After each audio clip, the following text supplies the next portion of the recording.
So today we've got Justin Tindall coming in. Justin is one of my old bosses. He's very, very, very good creative, very brilliant craftsman.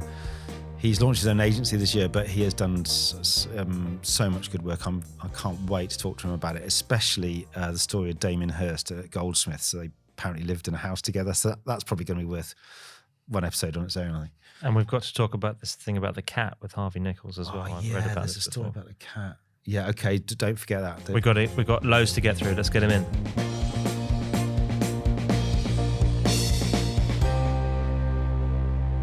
So, Justin Tindall, welcome to Behind the Billboard. Thank you very much indeed to you. I'm going to just read out a few Justin facts. Okay. Justin is one of the most awarded creatives in the world. He's won the industry's highest honours.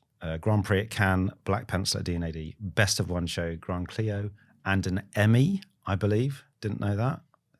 Yeah, I don't have the statue, which is... I mean, you'd carry it everywhere if you had it, right? Oh, that is the one I'd have out. But they only give, this is what I was told anyway, they only give one statue. And you can't get a replica. You can't get a replica. Yeah. Oh, wow. Okay, and just want to say, a huge number of these awards were for outdoor pieces of work, which is very good that you're on the show to tell us all about it. We've been waiting a long time for this. Oh, one. Yeah. No, we have, because I think, you're not just a brilliantly awarded creative. So you launched your own company in the last 18 months, 2 years, called Platform, is that correct? That is correct, yes. And how's that going? It's going very well. I'm trying to keep my voice low because when you ask people how things are going and they go, yeah, great, it's always a sign that it's like a lie. So I'm keeping my voice low. It's it has been amazing, I have to say. It's the first 9 months. I'm not a natural entrepreneur, right? Right. That has to be said. I've worked in, corporate land for 30 odd years, and I'm very used to being paid on the first of the month and healthcare and all that sort of stuff. When you launch your own company, and I found in the first 9 months a mixture of extreme exhilaration and abject fear. Right. It's about 50-50, right? Yeah. Being paid by cash flow is quite a thing to get your head around. Yeah. I'm really lucky. I have an amazing business partner called Kate, who has, is not from an advertising background actually, which I think has made a real positive difference for us. And I hired her at M&C Saatchi. So, we knew each other there, right. And that's where the idea to launch came from. She's started, grown and sold 3 businesses before. So right. Okay. I get a lot of reassurance from her, but it has, and it was really a response to not a belief, a knowledge that the prevailing agency model was not working anymore, and that as a CCO of 2 global agencies, I'd spent the last 5 years really managing decline. Right. In clients or quality? Quality and personnel. Right, okay. The big one for me was personnel, that I was making extremely talented people redundant, right. Because the business and the economics of the business demanded it, that if we didn't take measures like that, the business would no longer be profitable. Yeah. And obviously unsustainable as a consequence. And do you think that's a result of creative in-housing at clients? Is it a big shift to the kind of direct-to-consumer brands? What do you think is a catalyst for that? I think that's a really interesting point. I actually think it's the refusal of the mainstream agencies to accept the fact that clients increasingly want an in-house capability. Right. Refusing to accept the fact that a lot of clients are looking for their own production solutions, whether it's decoupling production or having direct to production company relationships, or again, in some instances, their own in-house production facilities. And a refusal to accept what I would refer to as disposable creativity. Yeah. That in the mind of a client, so much of what they do now exists for a very limited period of time. And so the attitude of excellence at all costs that I was brought up on, Hugh, you brought up on as well, was misplaced when it was being applied to that kind of creativity and that kind of brief. Yeah, I agree, completely agree. And we're seeing it in the outdoor world as well, with clients shifting their kind of agency allegiance to these more boutique or small agencies, because I think sometimes when they're in a big creative agency network, maybe they're not the most important client at the table, and they are not getting the best teams associated to their work. They're not seeing the best output. Yeah. Whereas they find the agency that really gets them as a brand, the work is improving, and they're getting exactly what they want, and they are, I think they're getting serviced in the right way from a creative perspective. Yes, and the idea of platform was, well, if this is broken, what does the replacement look like? Because there's too much chat about, advertising's dead, right? Advertising is, as long as people and brands want to be connected, advertising is never going to die. No. What is dead is the existing advertising agency model, right, as far as I'm concerned. So it's like, okay, well, if that's dead, what does the replacement look like? And personally, I need a really clearly articulated problem to solve before I can start thinking about what the solution might be. Yeah. And out of a conversation with a young CFO, actually, M&C Saatchi, he said, I think it was over a drink at the pub, he said, it strikes me, hadn't come from an advertising background, he said, it strikes me that we are really expensive for the bit that our clients increasingly can do and really cheap for the bit that they can't. Right. And that was the moment where I thought, that is it. Yeah. That is completely unsustainable. And so we'd got something to work with then. And so we built the model with that as a starting point. We built the model to absolutely lean into in-housing, decoupled production and disposable creativity. And so, for example, we had we're in the process of talking to a big client at the moment. We're alongside some of the biggest agencies in London talking to them. And in our meeting last week, our starting point was, our goal is that in 12 months' time, the fee that you are paying us for the first 12 months will be reduced by 50% in the second 12 months. Because we have a process of skill sharing, and in the next 12 months, we're going to help you build your capability in-house. We're going to help you build relationships with production companies and production houses. And so in the second 12 months, the requirement for us is really strategic and creative consultancy. Yes. Not any of the other bits. And as an opening statement, that's a pretty disruptive one for a client to hear in the context of the relationships or the existing relationships they have, or the conversations they're having with the other agencies. Yeah, and it, depending on where you are in that process, it's a good framing for their conversations to be having with the other agencies as well. So it's good for you as the sell. It's great. We wanted to, before we get into your amazing body of work, get to the billboard at the end of your street, which is a sort of semi-new feature we're doing, but it's a sort of good catalyst, we think, to talking about the industry and what's good, what's bad. So would you mind doing us the honour of describe? I can see it. I'll just turn my Mac. So remind you. You're going to make me look at it again. Do you want to describe it, or shall I? Yeah, you describe it. Okay, I'll describe it, and then Justin might critique it. We will put it on the description pod as well, so people. I'm going to try and get my fist out of my mouth as I say that the headline, shirt upmanship, is the headline, and the word up has gone up a bit. There's an offer, there's a logo, everything's small, can't really see anything. The guy looks like Cristiano Ronaldo.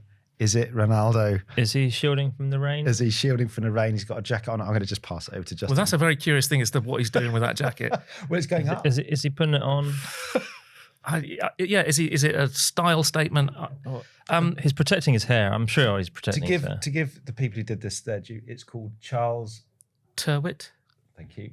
1 minute précis, Justin, on what you feel. Well, look, this genuinely is the site at the end of my street that I walk past every single day. Certainly when I was commuting into London, not so much these days, but it's right by the station.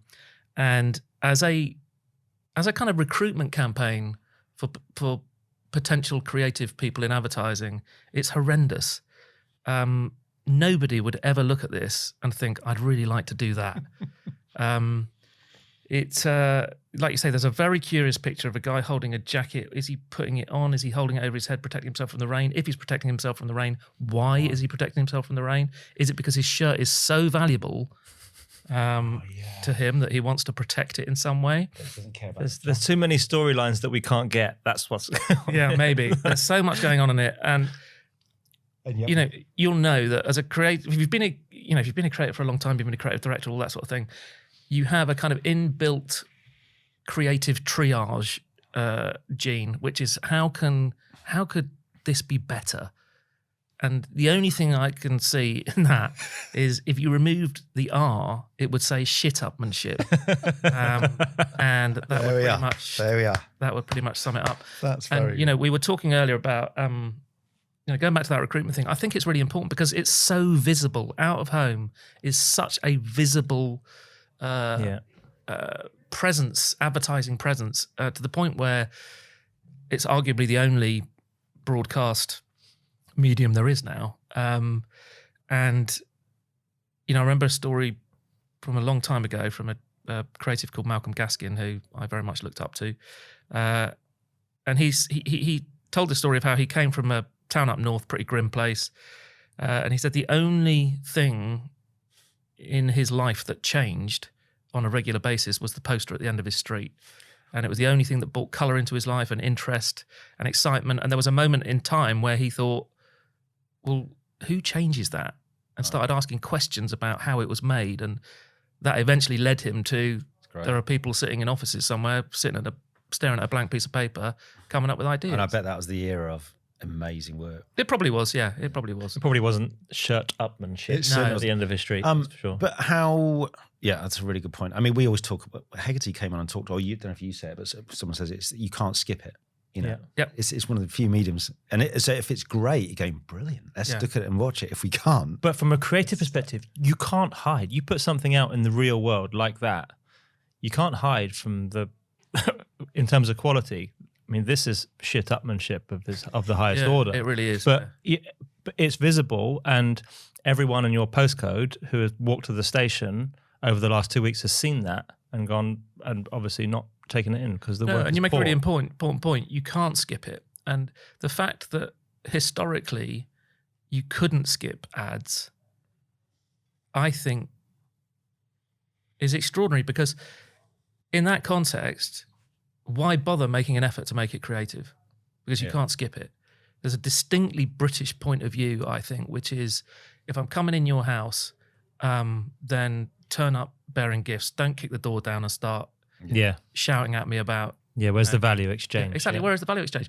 And I love that about British advertising and British creativity, that there is a respect for the consumer's time and a sense of wanting to be charming, know, and being net positive in some way, whether it's with a bit of wit, whether it's with something beautiful, something clever, something useful. Yeah. But, making the world or your world a little bit better in some way. And I agree. I think it's even more important on Out of Home because it's so visible, because you're in the public space and we haven't been invited in. No, and that, to be honest, the shirt-upmanship is pollution. That's not advertising. That's nothing. Have you seen anything you have liked? Because we're trying to we always do like an end of year kind of, lists, blah, blah, blah. So I've just been gathering stuff from people. And then the year started actually pretty well with this Marmite exploding lid. Yeah. And I've been talking to a few people. But is there anything caught your eye this year or lately that you think, that's quite nice? You know what? It's probably a lot longer ago than this year. But the last thing that really caught my eye in Out of Home was the IKEA sleep campaign. Yeah. That's just been shortlisted at the big awards, but I always thought it was like 2 years ago. But maybe we're doing a double. I think they've done it, double years in most awards this year. Beautifully art directed. Beautifully art directed. A really simple concept. The conceptual gap, perfect. Where I look at something and it makes me think, and then I piece everything together. End line killer. Everything. The image is giving you so much. The end line gives you the rest. The thinking and the craft and the respect for the consumer, really, really strong. It's funny you mention that because Anna Ballerin, who was on one of our first series. They've just left, haven't they? Yeah, the ECD at Mother. She talked about. They left Mother. Yeah, I think they've gone to. They've gone to the US. Yeah, they've gone to the US. Oh. There's a site that used to be opposite Mother's office, and I think when they had Schweppes, they would always buy. That post would always have some work on it. So she said it was one of those moments, like if you were the creative team on it, and your work was going up, and everyone would walk past it every day. It's that thing about respect, that You can't hide the work either. That's the whole point, wasn't it? It's that at the agency, the work is going up, and everyone at the agency is going to walk past that. Yeah. But in a way, like you said, that should be your mindset for everyone, not just your contemporaries in the agency. And I think that's, well, for all the reasons we just mentioned, it is less good now. But there are bright sparks. I mean, B&Q was very good from Uncommon the other year. I think it's like 2 years ago now, isn't it? So yeah, it's interesting. But yeah, the IKEA stuff was from Mother, wasn't it? And Anna and Hector were part of it. I think they've just gone to Wyden and Kennedy, Portland. Okay, that makes sense.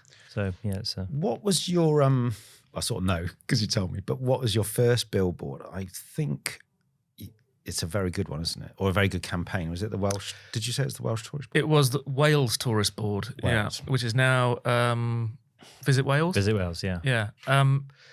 It was a proper breakthrough moment it's really important that I say that actually all of the work that I'm talking about today, or pretty much all of it, was created as part of a team with my long-term creative partner, Adam Tucker. And that was a breakthrough moment for us because we knew it was a great opportunity. It was a pitch. Where were you again? Sorry, where were you? We were at FCA. Exclamation mark. Yeah. Why?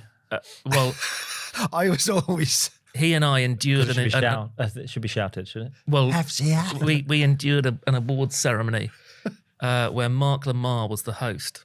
And we had been nominated for we'd had a good night. We'd been nominated for lots and lots of awards. And every time he read out the list that we were in it, he would go, Avonmere Vickers, Low Howard Spink, FCA! And it was the gag that never got unfunny. The more he did it, the more the room laughed, the more humiliated we felt. Okay, that's brilliant. I didn't know that. Yeah. For some reason I thought it was I was doing my research a couple of days ago. I was thinking FCB, FCO... FCA. FCA. It was a French agency, I think. I can't remember. Anyway, we pitched, we won with the work we pitched with. And there were two elements apart from, this is, pre-internet days, really. There were a couple of key elements. There was TV. There was an outdoor campaign, a conventional outdoor campaign. And those were the first posters that we did. Oh, okay, right. And I remember,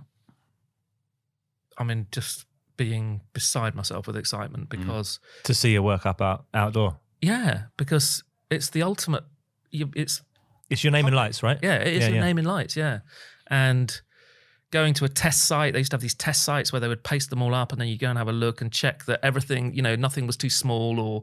And if it was, you could redo the artwork and adjust it. And, we were, I can remember traveling to go and see them when they were up.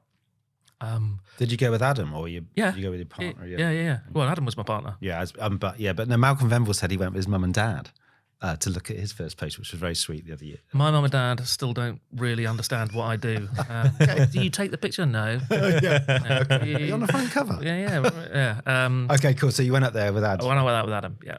And probably with our girlfriends at the time, I would imagine we went to have a look at them as well. So that work was your very first poster work? Yes. And because I'm a bit of a sucker for a timeline, so I like a timeline. Right. So what I want to do is just before we get into the great ambient work you did, could you tell us a bit how you got into the industry and particularly about Damien Hirst living in a house? Sure thing, yeah. I went to, my path was to be an artist. Right. I wanted, from the age of about 15, I wanted to be an artist. What kind of artist? A fine artist. Right. And everything I did was focused on that.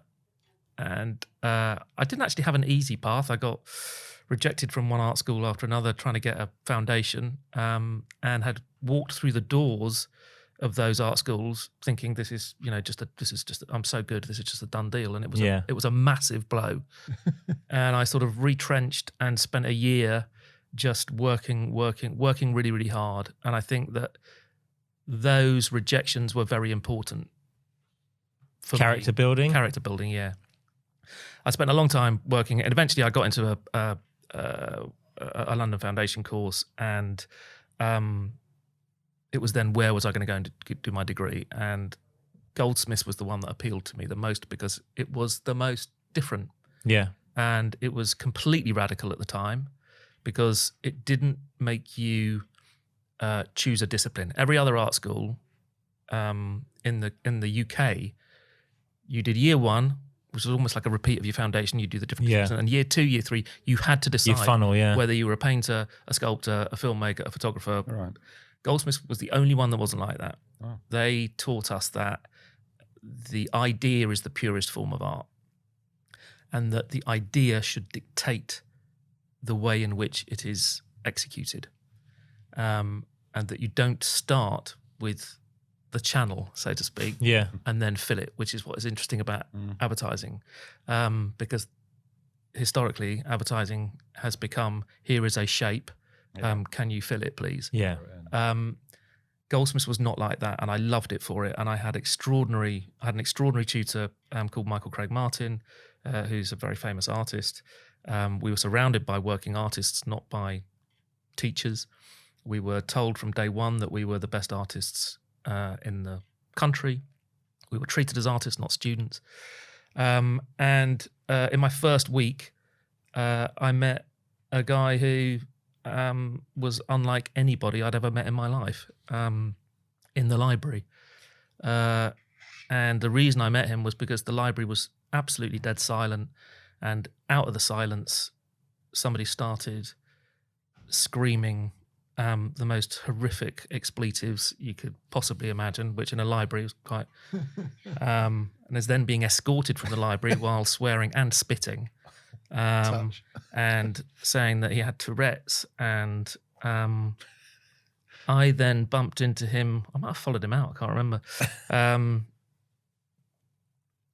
And he'd got bored and just made it all up, and he'd just recently seen the documentary about that Scottish kid that had Tourette's. Oh, and, God. he was obsessed with it. And anyway, he said, my name's Damien. I said, my name's Justin. And we became friends very quickly, and in year 2 and 3, we lived in a house together in Greenwich, right, with a few others and lots of people coming and going. And it was probably 2 of the most extraordinary years I had in my life. I think we just change this whole podcast and just base it on this story. Oh, okay. This is absolutely epic. Sorry, carry on. He was just not like anybody else I'd ever met. While everyone else was, working on building sites and going on holiday in the summer holidays, he was wandering around what was the early stages of Canary Wharf. Down in the Isle of Dogs. Yeah, scoping out the buildings that were being converted. And he found a building that he was interested in. And he found out that, God, I can't remember the name of the brothers. It wasn't the Candy brothers. It was 2 brothers that basically ran the whole Canary Wharf thing. And he found out the names, found out where the head office was, and just camped out in the reception until one of them would see him day in, day out. Right. Eventually one of them agreed, and he walked in with nothing, and he walked out with 40 grand under the proviso that the Canary Wharf company would get credited. Right. And he spent the entire 40 grand on the catalogue. Right. Because he'd been working at, I think it was Anthony Doffé Gallery, and he'd worked out that the thing that got sent out to people to come to an exhibition was the catalogue. Right. And that if the catalogue was amazing, people would come. And he nicked their mailing list, and he sent this catalogue all over the world to art dealers and collectors and all sorts. And in the interim, we stole plasterboard and all sorts of stuff from Goldsmiths University. Right. And the only money we spent was on a floor sander and sanded all of the boards. And I think he borrowed lighting from Doffe's. Right. And he created this exhibition. There were 3 iterations of it called Freeze, Right. Yeah. which is now cited, I think, as the most influential exhibition of one of the most influential exhibitions of the last century. And by Freeze 3, there were people from Copenhagen and New York and the Saatchis showing up to buy as much of it as they possibly could. And he was very canny. The more he got to know Charles Saatchi, Charles Saatchi had a habit of going in and buying everything. Right. So he'd walk into a room and go, I'll buy every single piece that you've got in here, whether it's, I don't know, Sandra Keir or Jeff Koons or whoever it might be. And in so doing, Damien could see that he was creating a market.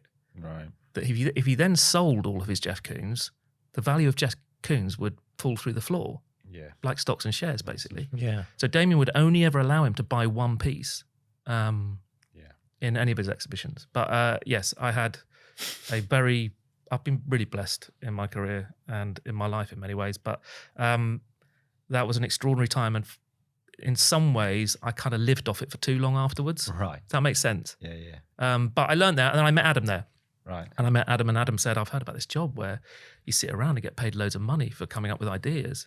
I thought, well, that sounds all right. And then we spent 2 years on the dole. Getting a book together? Being or? abused, basically. Right. Yeah. Getting a book together, sitting at a canal he lived in, I want to say Dalston, but it was further out than that.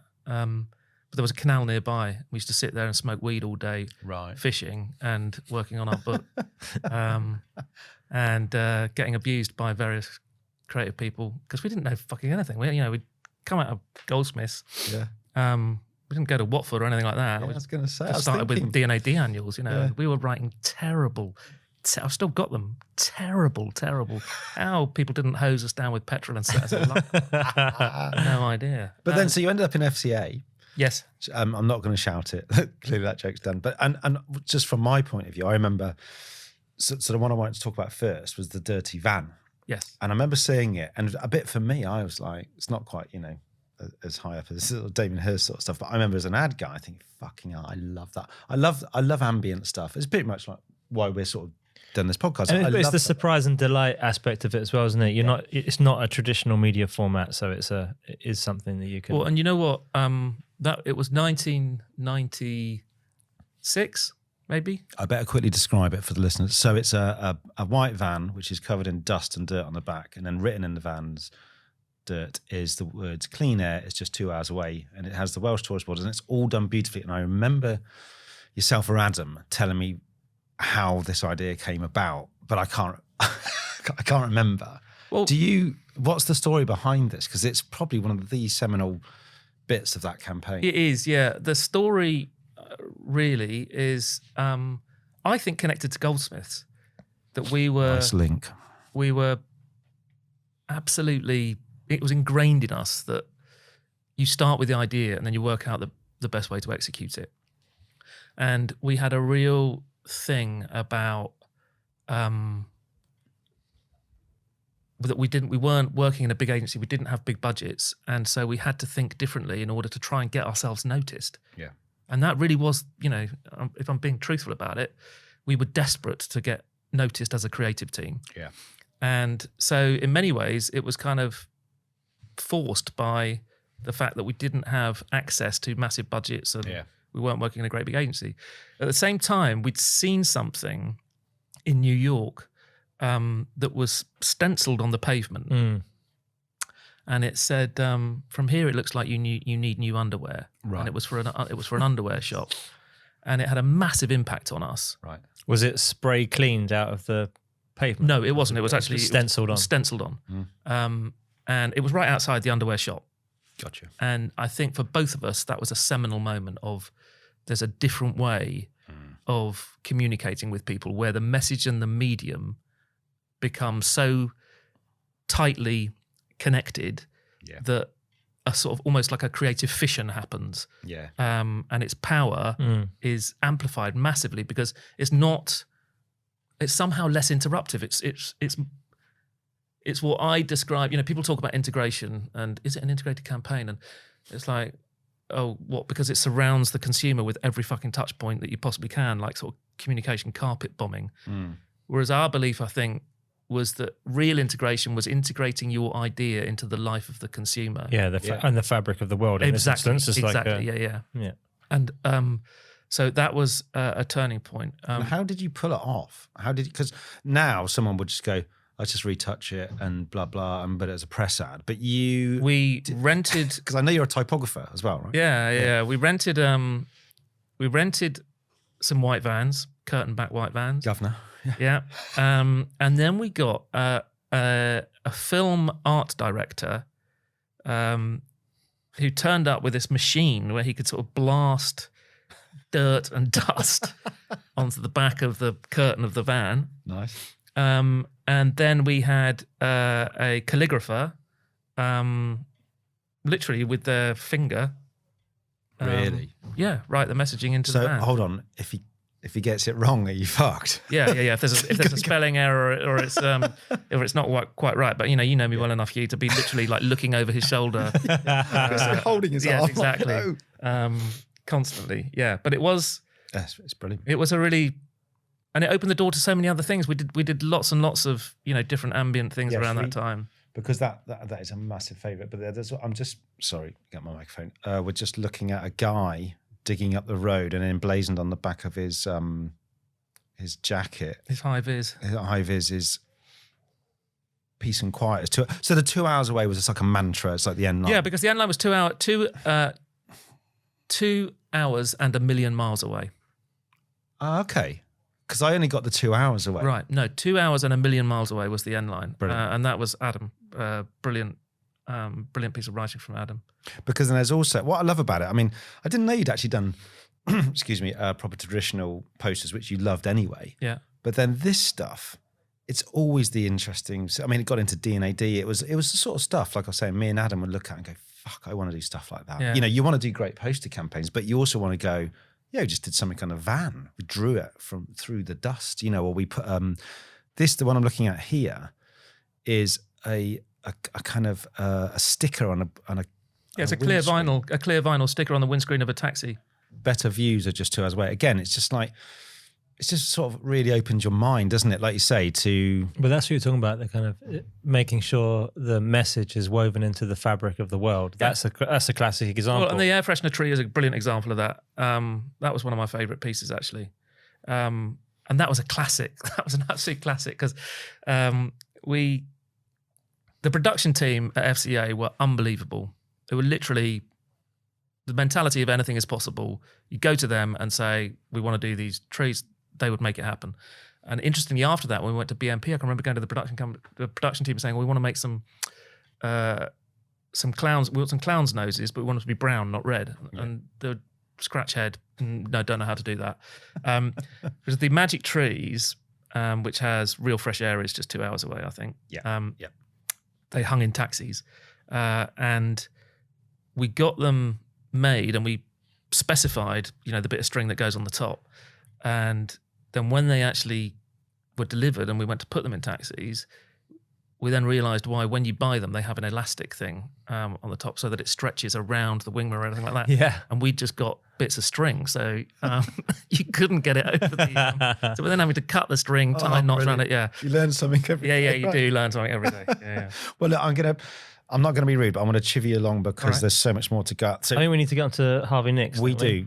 Dan, do you want to tee this one up? Or Justin? There's so much on Harvey Nichols. So we've got 3 campaigns. Harvey Nichols was at DDB, is that right? Yes, BMP DDB at that time. Yeah. Actually, just tell us quickly. So you were FCA, did this great campaign. Was that your ticket to get to BMP? Yes. Yeah. BMP was the agency that Adam and I always wanted to work at. Right. And at that moment in time, it was on fire. Richard Flintham and Andy McLeod were there doing the best work of their lives. The whole department was firing on all cylinders. Every award show you went to, they just ruled.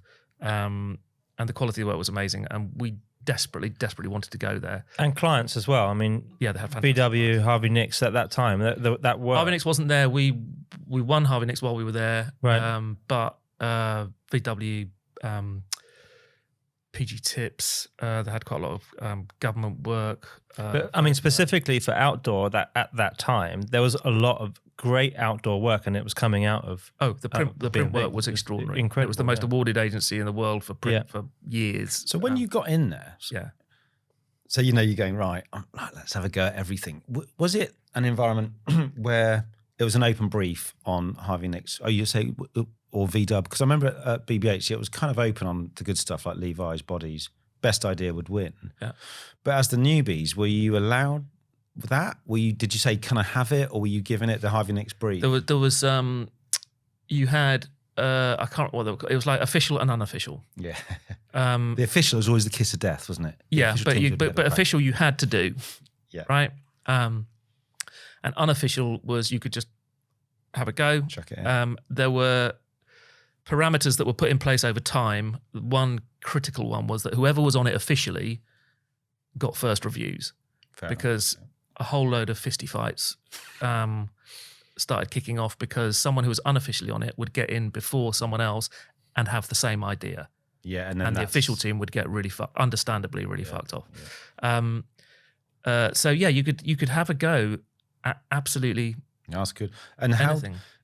How did you get? We're going to talk first about the calendar campaign, which I remember seeing. I'd never seen anything like it as art direction. It's just off the scale. Could you tell us about the campaign, how you got to it, and any stories about the cat, particularly? I think the cat one. There's something about that. Well, look, Harvey Nichols was an extraordinary client, and I think the agency won it in about maybe 2000, 2001, something like that. And James Sinclair and Ed Morris were the team that did the work that won the account.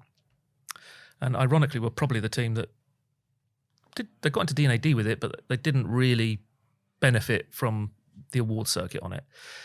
This campaign was a brand campaign. We had an amazing planner she was a proper fashionista. Right. And she had come in with a brief, and completely apropos of the brief, we got into a chat, and she told us this story during the briefing. It wasn't in the brief. She told us this story that when she'd first gone to university, she'd qualified for a full grant, right? So this is before loans. She'd qualified for a full grant. She got her grant check for the first term and went out on the first day and spunked the whole lot on a dress. Whoa. Seriously. And had justified it by saying, I'll live off baked beans for the rest of the month. And we loved that story because it was so insightful, but it took us ages, absolutely ages to work out how to turn that story into a piece of simple communication. I think to your point, Hugh, I think it's the reason that looked at the time so different and fresh was because it was born of a necessity to invent. Yeah. To try and tell that story. Yeah. And once that was in place, then we are off to the races. Yeah, because it's a great story, isn't it? But then you're going like, how on earth do you translate? Because when you look at it now, like all great work, you go, so simple. Yeah, calendar. Yeah, easy. Lovely bit of storytelling. But you go, the story behind that screen, is No, but the insight piece is there, right? So that from a creative perspective, the insight's there. She's given you a great piece of insight that's from someone who's obsessed by fashion. And then we go back to what you were saying earlier on, is like finding out, weaving it into the fabric of a medium, and in this instance, poster. Yeah. I think this is a great way to do it. So we should probably explain exactly what we're looking at. We're looking at a calendar, and the first day of the calendar has this incredible pair of shoes. Christian Louboutins. Thank you, sir. Much better described than I would. And then every other day is showing baked beans. So it's the sacrifice of food. Exactly. It's on day one I buy these shoes, and on day 2 to day 31, I'm living off baked beans on toast. And every single one of those plates of baked beans, again, because you'll know me, Hugh. Oh no, was individually made. Oh, thank you. that's like, so we have Alexander Taylor's scissors reference where she cast 35 pairs or 200 pairs of scissors for one of the silk cut ads she did. Well, and that is one of my favourite silk cut ads. Right. That makes me feel so warm inside to hear that story because those scissors are just extraordinary in that photograph. It's Daniel Joanneau. Amazing. Photograph, yeah. She she went shopping around his incredible French markets and just there's a pair of scissors and they're pitted and they're incredible. But this campaign, dressmaking scissors, everything she had. I suppose that once you get the first one down, they write themselves. You know, the puzzle. The next one is we wanted to do a whole calendar. Yeah, but the budget just wasn't there. You see that, and then that's and then you've got another asset. Yeah. Because if the years and another entry into Dean AD. So Rick and Dan's useless products at Christmas. Yeah. They won about 10 Grand Prix off the back of that. I was always thinking about this. Sadly, I was thinking, why didn't they do a real calendar? And then I started thinking, why did you pick those months as well? Because I'm a bit of a bore. Because it starts in is that when the stale March? So it starts in March and we go April. Hold on, get my screen right. Then it goes May, no June, July. Yeah. Any story or just I think randomisation? We just didn't want it to be. Sorry, it's March, April, May, and then July. Yeah, it goes. Sorry, unless it goes. So baked beans is March. Yeah, April. April is the toilet roll. So consecutive. Do you know what? I've never noticed that. There will be a reason. There will be a reason. There will be a reason. Is it when the posters went out, or did they all go out at the same time? It wasn't this is July's poster. No, they all went out at the same time. Or did someone say the sale stops in June? It's back out in July.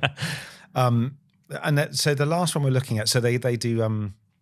You have toilet roll has been replaced. Yellow Pages. That's how old it is. Who has the Yellow Pages anymore? Then and that product was a handbag.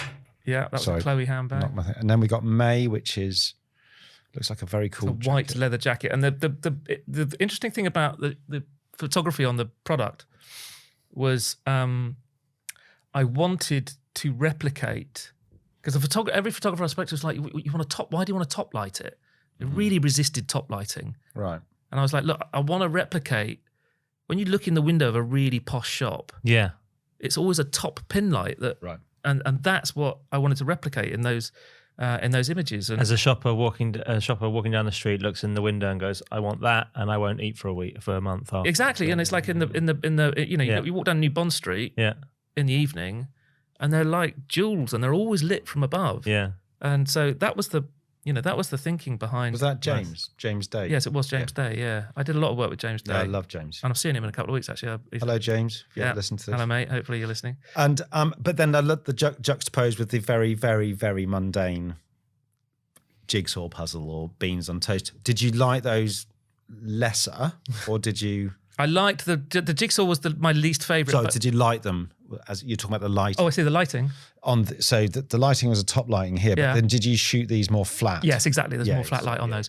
And the jigsaw puzzle is a jigsaw puzzle of London. Right. Okay. So there was like a kind of, I can't go out, so the closest I can get to. Oh, nice. And then there should be in there somewhere on Saturdays and Sundays. There's like a little bit of orange tangerine peel, like it's treat time. Oh no, that might be with the beans actually. I think that might be with the beans. Where on Saturdays and Sundays you got a little bit of orange with some of them. Yeah. Because that's like treating yourself. It really is multi-layered. I mean, you go instinctively, oh, what's that great idea? But then you just go more and more. I mean, that's like, it is a shame there wasn't calendars produced, or they would sell. Did you say there was a story about the cat?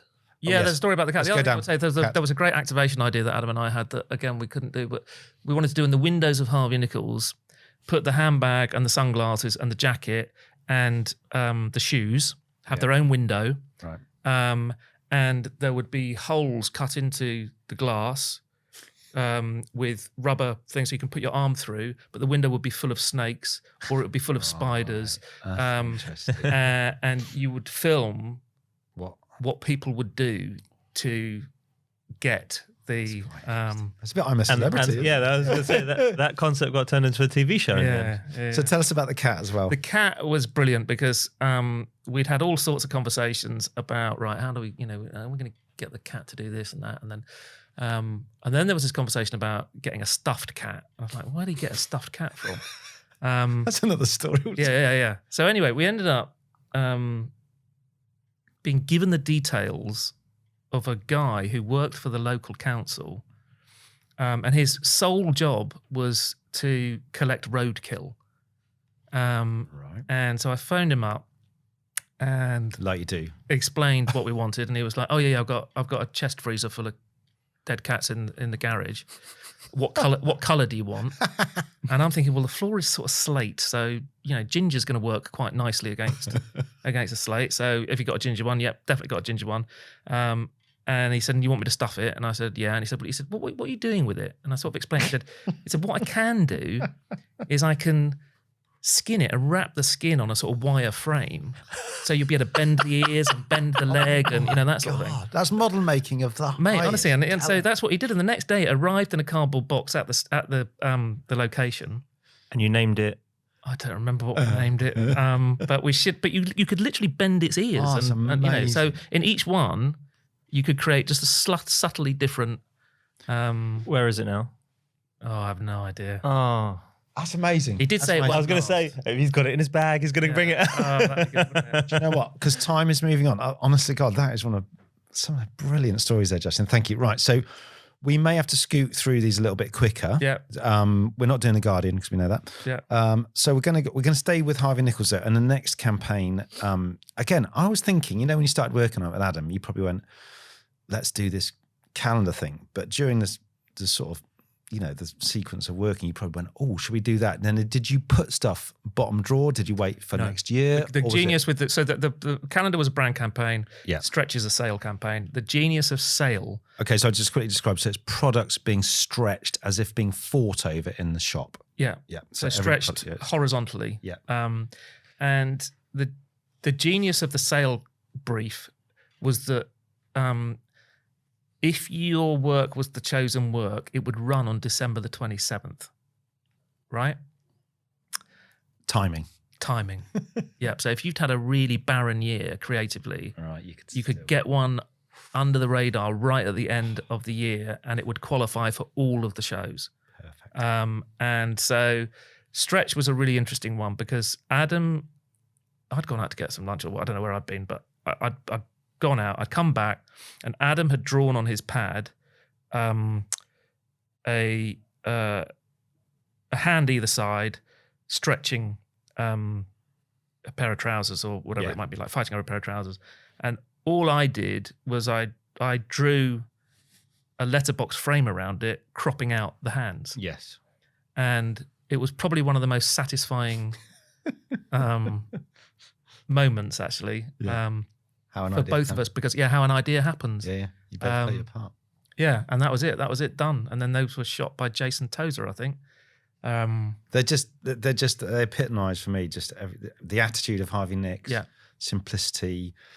Well, they tell a story, don't they? Yeah. But they tell a story by giving you enough for you to fill in the gaps. It's going back to that conceptual gap thing, and the thing that rewards the consumer makes them feel good about. And the simplicity of an outdoor poster as well is that the narrative, you don't need to over-explain this. Yeah. You, like you say, you can fill in the gaps. You've got the idea of the story, and that's what the best outdoor posters in the world work with that simplicity in mind. Yeah. And I think that's what you're getting there. Let's end on Harvey Nicks on what I imagine at the time. I don't know.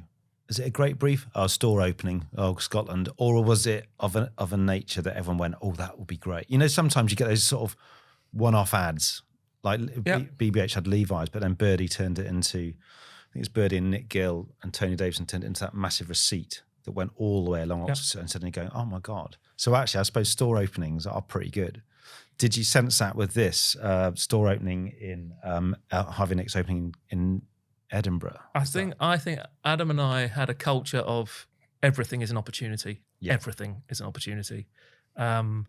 No matter how, and when we got to BMP, it was like Christmas because there were a lot of creative teams there, very well-established creative teams that would just sort of turn their nose up at the Lurpak brief that came in. But we'd spent our life working on Ethernet hubs and things like that. And this was just like What's that? Ethernet hubs. You know, the first agency we worked at, Netgear. yeah, the first agency we worked at specialised in IT advertising. I love the way you can remember that. Yeah, man. I mean, I could never forget it. And CD-ROMs, you know, stuff like this is what this were the briefs we were getting. Yeah, you like that, don't you? You know, you turn like up tech. and if it's the sale brief or, you know, someone's walking past going, I can't get anyone to do these Lurpak hand up straight away, posters. Yeah, like bring it in. So we're looking at a young man in a kilt, but just popping above his waistline is Dolce & Gabbana Pants. Yeah. So again, there's just a really lovely story in the image that people who are incredibly proud of the fact they don't wear underwear underneath their kilt, he cannot resist wearing a pair of posh pants, and they're just showing through the top line there. And interesting fact, the person on the very left of frame in the white jumper with a kilt that's way too big for him is me. That was shot in Victoria Park. And we needed an extra. And so I had to stick the spare kilt on, which was massive, and stand over. Reminds me very much of great Paul Silburn wind-up he did on me and Adam, where we went up to Scotland to do a tasting for the Knockandoo brewery. And he said, you have to wear kilts to go. And we said, oh, fuck off. You know that thing, you're going, fuck off. And Like, go get me a tin of tartan paint. Yeah, striped paint. And then the day before, Chelsea Vo, who was the brilliant project manager, turned up in our office. And honestly, if you have a prop, you're in. And she went, she just put on our desk the kilts. So there you go, guys, that's tomorrow. Just stick them on. Make sure when you land, they're on. So we got to Peterhead Airport, sticking these fucking kilts on, wore them all day. And then the Catwoman took photos of us all day, and then Silburn was just in stitch. Beautiful. God bless that man. That is a lovely garment to wear, though. A kilt has to be said. Dan, I'm going to pass over to you for a little bit of VW. Yeah, we're going to go on to the Ellie Pump campaign first, I think. So do you want to talk us through it and kind of how you got the brief and where you I mean, there's a beautiful simplicity to this piece, similar as we just talked about with Harvey Nichols. But if you talk about how you got there again, it'd be a great insight for our audience. I think. Well, yeah, it's for Volkswagen diesel. So any Volkswagen that was a diesel engine at the time, diesel cars didn't have a great reputation. They were noisy and smelly, and sluggish. And Volkswagen had developed a diesel engine which was quiet and odorless and had very good performance. And so the conceit was you could very easily forget that this is a diesel car. And there was some lovely advertising done around at the time. One of the early viral films, actually, called Bollocks. Yeah. Which is worth looking up because it's basically a little girl, and wherever she goes, she says bollocks, and she drops her ice cream, says bollocks, and gets to the sweet shop and it's closed and says bollocks. And you're watching it thinking, why does she keep saying bollocks? And then the very final scene is her dad putting petrol into his diesel car. And he just goes, oh, bollocks. And she's sat in the back looking at him. As Amber Casey and Dan. Dan, that's right. Yeah. I worked with Amber at Mullen. Yeah. So it's a great film. Great film. Yeah, it was fantastic. And like an early example of a viral film. Got shared a lot. And so the poster brief had come in, and we knew what the line was. Don't forget it's a diesel. And it was just, how do we bring that to life? And then there was, I think, just one of those moments where you're thinking about everything around cars and what's attached to cars, and, you know, particularly with petrol, I guess. And the petrol pump, seen at a certain angle, kind of looks like an elephant's head. And the best, you know, I know these are called VCMs, visual coincidence malarkey, I think is what it is. Yes. The best visual coincidences are ones where you don't manipulate anything, you don't touch anything. It's just literally something that you have observed, and then you photograph it, and you present it to the world. So there's no retouching. There's no retouching. There's no manipulation. Yeah, it's exactly as a petrol pump. It's even to the crown on the top of the elephant's head. That's the round bit that sits on the top of the pump. Were you sourcing lots of different shaped petrol pumps for this? We didn't have to. No, actually, we didn't have to. I think we got a few in, but we didn't have to. And Not then like 200. no. I suppose they are a standard, aren't they? Yes, Sorry, yeah. And then art directionally, the idea was to try and make it feel ethnic, actually. Right. So the black silhouette against the ivory background were the things that were there to help visually support that notion. And then if anyone wasn't quite getting it on an awards jury, we called it Ellie Pump. Yeah. It's all considered. Yeah. It's very good. Yeah, I mean, I remember at the time, it's just one of those ones. And the second one we're going to talk about is the flower. Yes. For the convertible, for the cabriolet. Yeah. This is one of those where I love it. Adam and I loved it, and I don't know whether anyone else ever felt it was as good as we thought it was. But it just felt, the part of the brief was it's a brand new car. You got to show the car. Yeah, right? It's a sexy car. Show the car, and so it's how do you show the car and add a layer of wit to it, which is a straight line to the product. And for anyone who doesn't know the Beetle, they all come with the flower on the dashboard. Yeah, they have a vase for a sunflower. Yeah. So the visual is the Beetle is sitting there with the top down and the sun's beating down on it and the flower's grown above the height of the windshields. And it's growing towards the sun. Yeah. So it's facing I mean, for me, it's one of those, it was just an ownable thing that VW had. It's just wit and clever but hardwired to the product. And you know that thing you got the car front and center, no fucking around there, the product's there, but you always did something. I remember there was a campaign where there's a fish stuck in the grill. Yes, that was for the Touareg. Yeah, and it just touches and you go, Matt whole Lee thing. Matt Lee and Pete. Yeah. And that's gone now, sadly. I don't know what's happened to VW advertising, but this is a sort of golden era. I mean, we weren't going to feature it because it's it was print, but you did a huge amount on the Beetle, which was amazing, the inside and outside. Yeah, you know what? That was one of those campaigns that was a real. Everyone was fighting over those. Everyone would put stuff in, and that was that car that was shot in Spain, and that car had been bought by someone, and to this day they would never know that literally the weekend before they were due to pick it up from the garage, it got shipped to Spain for that photograph and then shipped back again. Yeah. We, because time's running out and I want to just focus on one more campaign, particularly is Lurpak. Primarily because slightly sort of gratuitous story again from me and you, where I knew of you, I know your work and everything, and then we're down in Cannes and I think you'd won gold or you'd won well with this and you'd won well with scratch marks and stuff for Harvey Nichols. And Adam and I had won with Coco de Mer, and I was sitting outside the gutter bar with you and we're chatting on and getting on really well. And I looked down and your toenails were painted purple. Do you remember that? I do remember that, yeah. And I was thinking, it was a really funny moment. And I went, you went, yeah, don't worry about that. It was just, I think that was when Lurpak won big. Yes, it did, yeah. And again, I mean, just unbelievably simple but beautiful. Don't forget the Lurpak was the line. And then across all the food were just little Post-it notes. Again, did that come quick to you? Was it actually like weeks of head scratching to get to that level of simplicity? It was. I mentioned this earlier.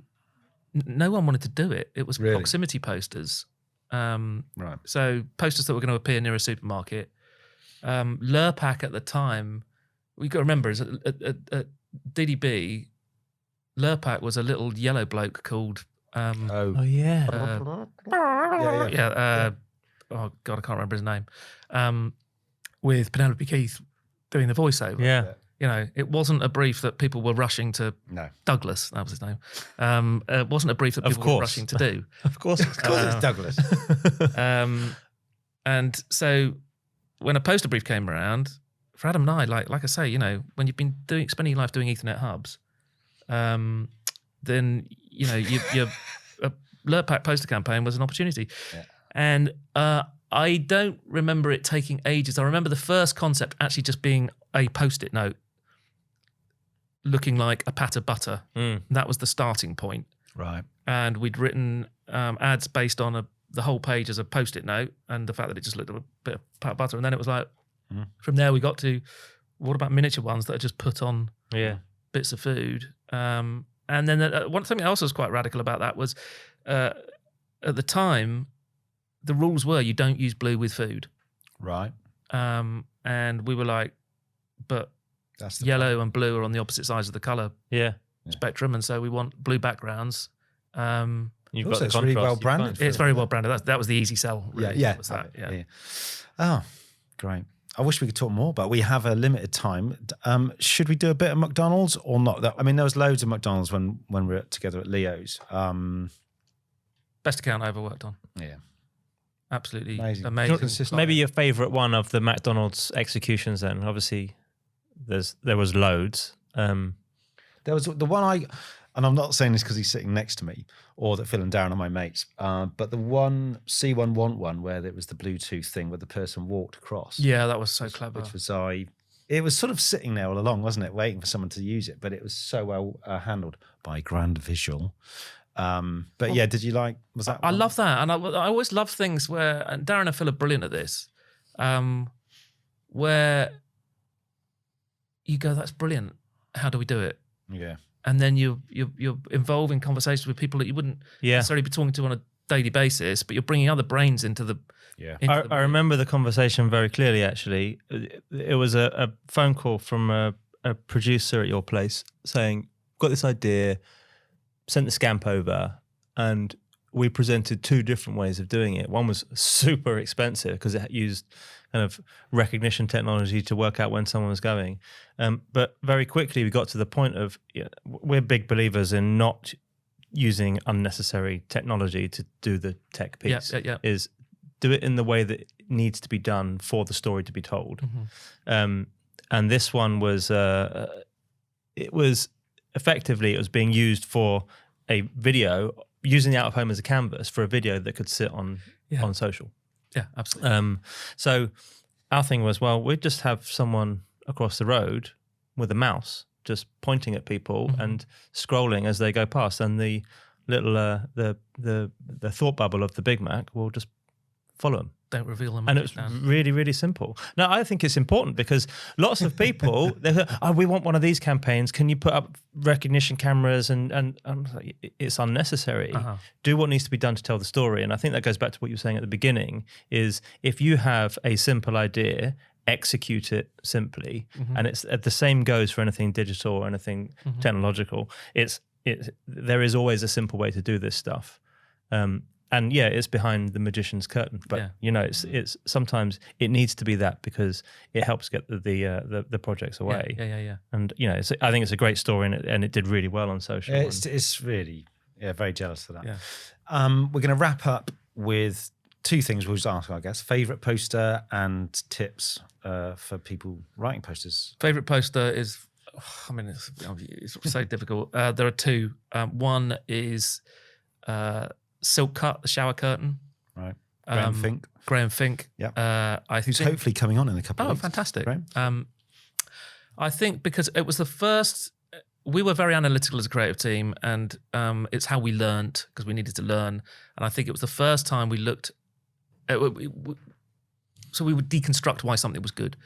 And that one, I remember thinking the idea of the silk being cut is being put into my mind. It's not in the visual. It's being placed into my mind by the visual. Yeah. And it felt so clever, and I felt great because I'd worked it out, and it just gave me enough, but not too much and not too little.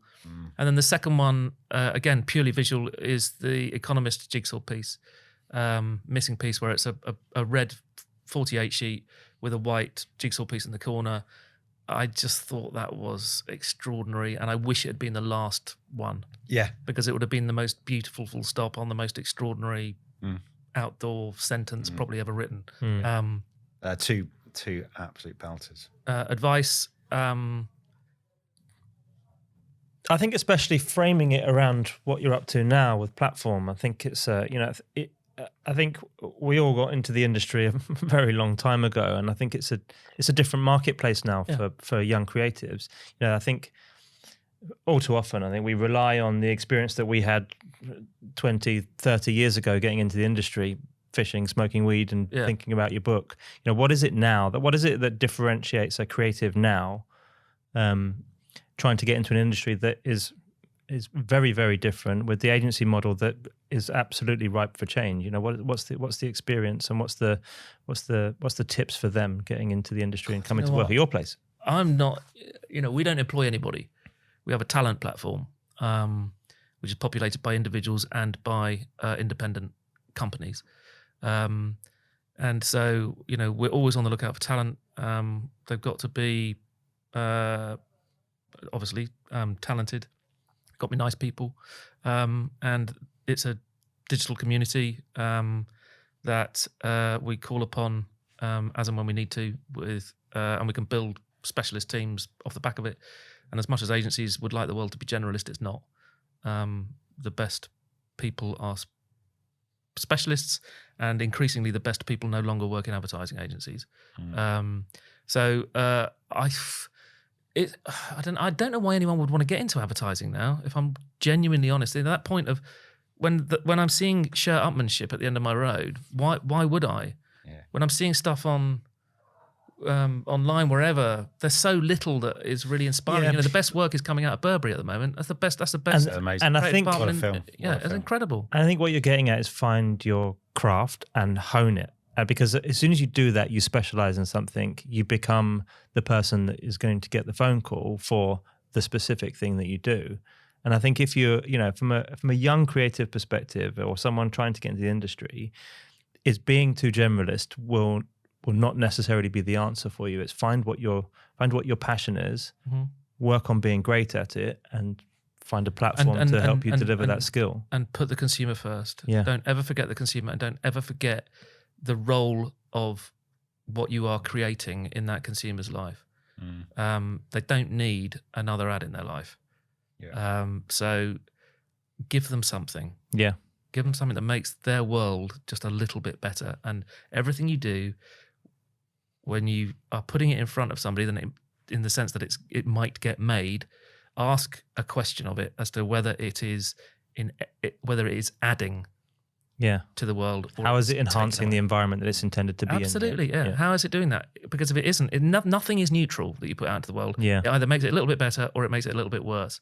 And if it's pollution, stop. If it's one, I actually can't remember if it's one-upmanship, just shirt-upmanship. Sorry, see, it was so good, I've already forgotten it. Thanks so much for coming on, mate. It's been a total pleasure. Thank you very much. The stories. Thank you so much for inviting me. I've really enjoyed talking to you all. You still got your caramel to eat, but we'll probably have that on. Well, I figured I'd missed my caramel window when we started. Yeah, it wouldn't have sounded good. Yeah. Thanks, Justin. All right, nice one. Cheers, fellas.